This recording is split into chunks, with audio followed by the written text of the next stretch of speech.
Yeah, right. This is a power move by old media over new media and the next step in Twitch copyright Mageddon. How will the videos and clips be removed on December 1st? Regular or DMCA? More decades of nonsense from big music. This is my latest cynical view on this whole situation. Twitch Sings is trending in the United States. That's how I figured this all out. Or that's how I found out about this. We got political stuff as usual, because we're heading towards an election. But Twitch Sings is closing on January 1st. And Twitch is actually going to start removing content related to Twitch Sings in December. And I think back to the copyright Mageddon thing that was going on earlier with all these DMCAs and stuff, and I think about what if the RIAA is developing crawler technology to try and catch copyright stuff and auto-send DMCA notifications and stuff. Gonna be a hard project, though, because DMCAs that are false are a violation of federal law, so this is not the sort of thing you want to entirely leave to an automated system, but yeah, Twitch Sings, ladies and gentlemen. So here's the issue. Let's take a look at this thing here. Twitch Sings closes January 1st. Again, getting blinded here. Why does Twitch not have dark mode on their website like they have on their own watching videos site? Or excuse me, on their blog website, like they do on their own watching videos site, as well as in the app. Seriously. As we look to the future, we have decided to invest in broader tools and services that will help support and grow the entire music community on Twitch. Because of this, we have made the difficult decision to close Twitch Sings on January 1st, 2021. This community has inspired us with their talent and passion, and we thank you all for what you've given to Twitch Sings over the years.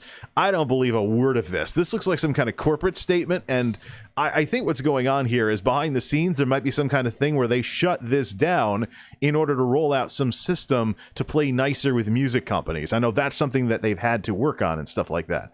Install Dark Reader and it makes everything dark automatically. Yeah, well, there's also dark mode out there for Google Chrome, but this is Avast Secure, based on Chrome and Chromium. But anyways, here's the thing, though. Twitch Sings is basically Twitch karaoke, but the issue I have with the closing Twitch Sings is I don't think this is just them making some kind of difficult decision. I think it's part of some kind of parlay for some kind of agreement with the music industry. I wonder if there's going to be some kind of content ID system developing on Twitch, or some kind of something or another that makes copyrighted music less of an issue, just like there was on YouTube. We talked about this earlier with Twitch Copyright Mageddon, and that whole discussion earlier when all those DMCA strikes went out. Twitch's DMCA system is basically YouTube's DMCA system from many years ago. Literally the only way for a rights holder to respond is to issue strikes. There is no monetization option. It's just if someone's hosting your stuff, you don't want their stuff, you gotta do a takedown notice. So, and the strikes don't expire either, unlike on YouTube nowadays. Another way in which so many of these Twitch problems that people are whining about nowadays are problems that have already existed on YouTube before and have already been, in some cases, addressed. So, anyways, so this whole situation with Twitch Sings,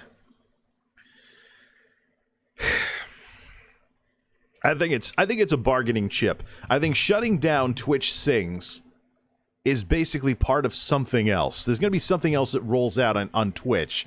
Maybe it'll allow for this copyright music, because you know what? Now that it's in the past and people aren't as worried about the whole DMCA nonsense that happened earlier, a couple months ago at this point, now that that's pretty much in the past again, you have big creators that are using copyrighted music again. We're back to the problems that I've had on YouTube many, many years ago. Again, to recap that argument, when I first started on YouTube in the mid-2000s, I had an audio-visual background, including a bit of a background in rights management and asset permissions, and respecting copyright, so I used royalty-free music. The problem is, my videos would not be as popular because I was respecting copyright.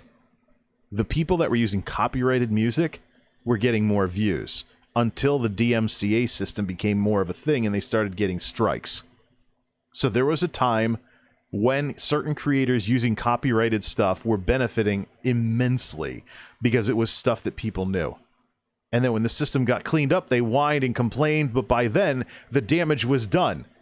They had already benefited from using other people's copyrighted music. So, here we are over on Twitch, with enough problems with its disciplinary system as it is, with the double standards. And we have these big creators using copyrighted music to audiences of thousands. While creators, smaller creators with audiences of tens or hundreds have to be careful and use NCS stuff or something else. Pretzel player. No popular music whatsoever. The best they can do, just like me with the YouTube audio library, is sound-alike music. A pastiche, basically, that is included in some library, like Monster Cat or something along those lines. And there's an industry that is out there that is trying to recreate the tunes of copyrighted music without the nonsense of copyrighted music. Companies like Monster Cat and whatnot. But there's still a tier below all of these big creators that are just playing copyrighted music in their streams. They're big. It helps keep them big. People hum along to the music because they know the song. All this other stuff. So it's YouTube many years ago being represented on Twitch nowadays. Big creators just coast along unless they get strikes. And would they get terminated under the DMCA when many of these people represent thousands of concurrent viewers and hours and hours and hours of watch time to the platform? It's another form of Twitch favoritism, ladies and gentlemen, but it's the same old problem over and over again. So, closing Twitch Sings, I think, is a bargaining chip. I'm telling you right now, and let's watch for it, there's going to be something else that comes out. So what happens now? We are grateful for all the streamers and singers who contributed to the Sings community, making it one of the most inspiring groups within Twitch. Today, we are releasing our entire backlog of over 400 new songs, and hope you continue to enjoy Twitch Sings for the next few months. Here's the catch.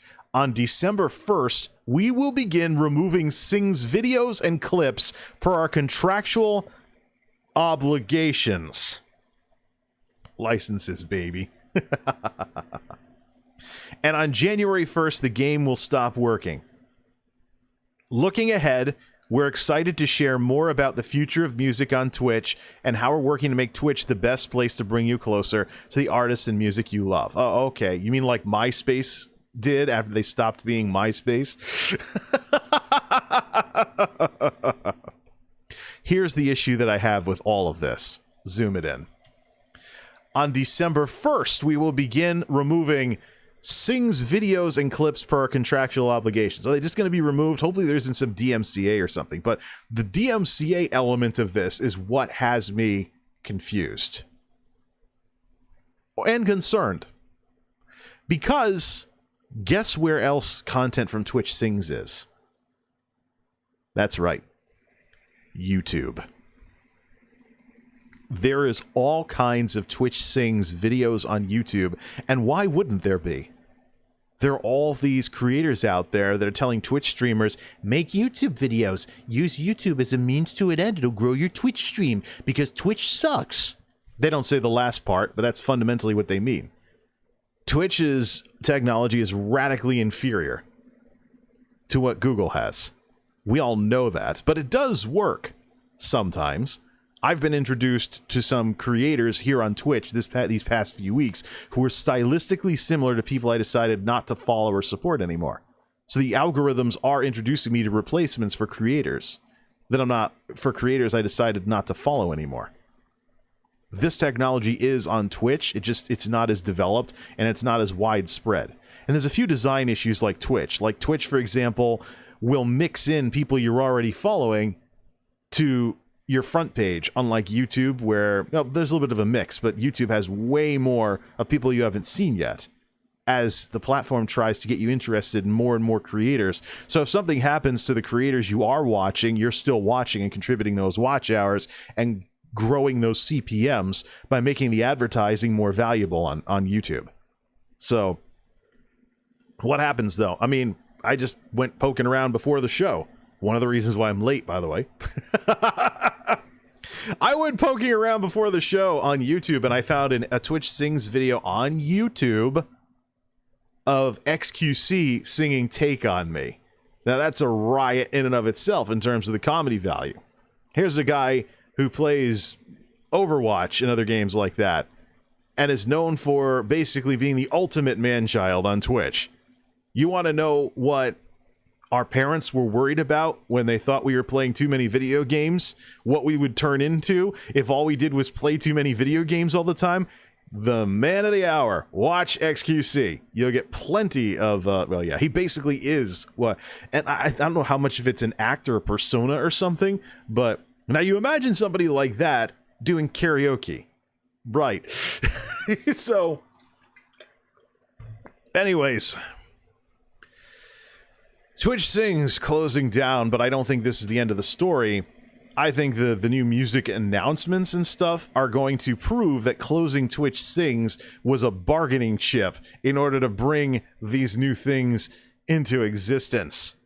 And I think we've talked enough about this as it is here.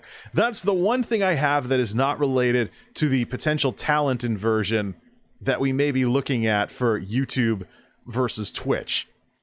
We're going to talk about my little parody in the title here of the video game crash of 1983 when we come back. This is MultimediaJay radio style. Don't touch that dial.